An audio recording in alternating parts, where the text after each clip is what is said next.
Sun TV. Assalamu alaikum wa rahmatullahi ta'ala wa barakatuh. May peace be upon you. Ladies and gentlemen, first of all, I would like to thank the organizer for inviting me to share some thoughts with all the distinguished personalities present. I do not know how much of what I say can make any difference to the situation in Palestine, where we witness every day for the past 1 month the barbarity of Israel conducting mass murder and genocide. But I am bound by a very basic principle in Islam when witnessing a grave injustice in which, if I am not capable of raising my hands and joining the fight, I must speak up and oppose the tyranny. And that is what I am doing. I am now 98 years old, and I have lived through numerous phases as the world evolved. I have witnessed the cruelties and atrocities of colonialism, the arrogance of the colonialists, and the hypocrisy of powerful nations. But the arrogance of Israel is its barbarity and colossal disregard for human values equals and most times surpass the horrors committed during the colonial past. Ladies and gentlemen, it is difficult to find words to describe the atrocities and horrendous cruelties inflicted by the Israelis on the Palestinians. These horrors perpetrated by the Israelis are brought right into our living room as we watch them on news channels and other sources of information on social media platforms. Then we ask ourselves, surely leaders of the Western world, the US and the UK in particular, have access to the same graphic images of children and babies being killed, dying horrific, suffocating death in rubbles of bombed buildings. On the one hand, these leaders of the so-called civilized world demand the third world to observe human rights and even animal rights, and show overbearing concerns over homelessness and poverty. And yet all these that they preach to the world are being stripped blatantly of the Palestinians. Worse, they are abetting the Israelis to deny Palestinians of their rights, their homes, while totally impoverishing them. They supply the arms and incendiaries, including phosphorus bombs, to Israel to conduct genocide on the Palestinians and deprive them of all their rights. Surprising as it may seem to most people, it is actually a consistent trait of leaders from these nations who are imperialists. If we today discover that to these leaders the lives of Palestinians are of no consequence, it was likewise to them with the lives of the Iraqis, the Afghans, Vietnamese, Japanese, Koreans, Africans, Irish, Malays, Indians, Aborigines, and Native Americans. In the past, when they were pursuing their imperialistic dominance, they labeled freedom fighters with pejoratives, which I am sure we are all quite familiar with: barbarians, rebels, savages, uncivilized, infidels, recalcitrant, and of course, terrorists.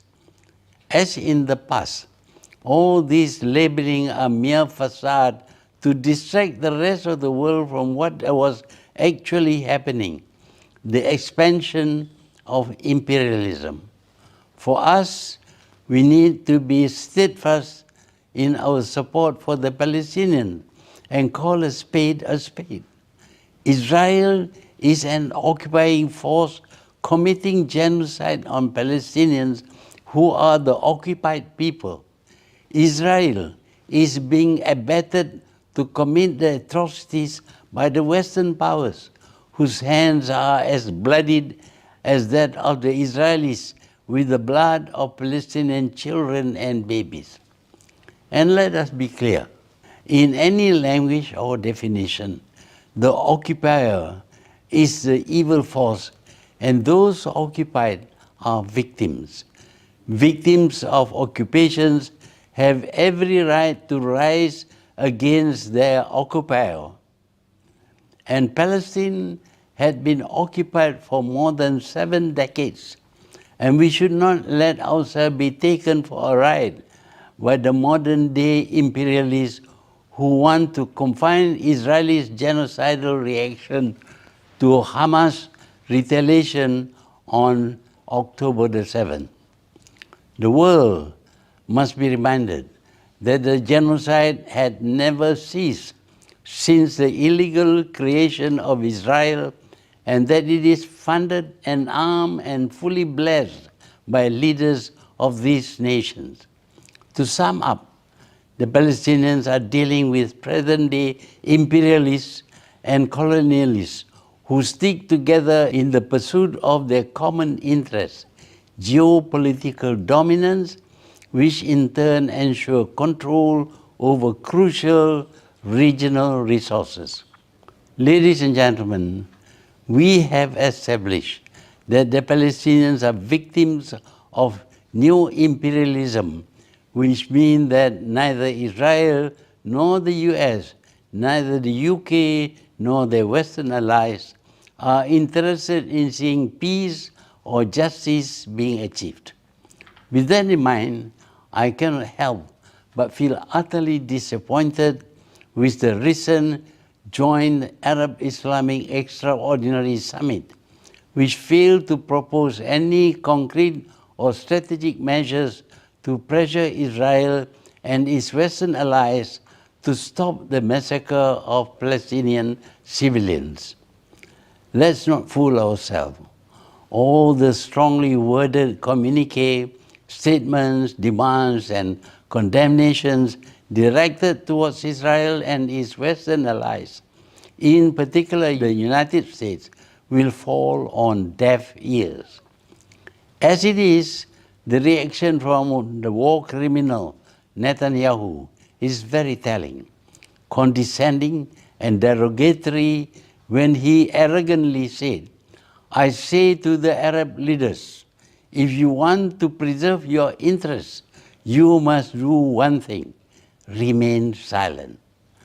The reality is that despite efforts by Israel over 7 decades to strip Palestinians of their dignity, the Palestinians still hold their heads high.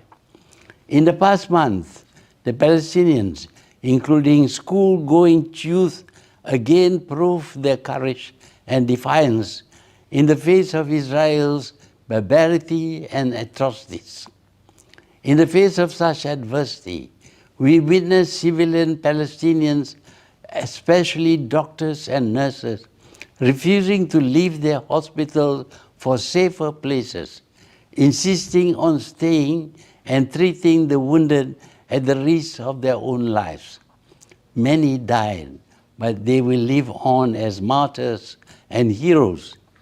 Instead, it is Muslim and Arab leaders who are being stripped of their dignity as Israel, the US, and their Western allies continue to humor them by never taking them seriously. Despite sitting on areas of abundant wealth that could be used as leverage to demand Western nations apply sanctions against Israel for its atrocities on the Palestinians, Arab and Muslim leaders merely appeal for Israel to stop the genocide. They don't even demand that the UN send peacekeepers. I am aware that some of these leaders are nauseated and want the Arab and Islamic summit to take more drastic and concrete measures against Israel. However, the others preferred to play it safe so that consensus could not be reached, other than the meaningless diplomatic appeal. With that, the Palestinians are left at the mercy of Israel, the US, and its Western allies, and they are as culpable as Israel over the genocide. Wassalamu alaikum wa rahmatullahi ta'ala wa barakatuh, and thank you.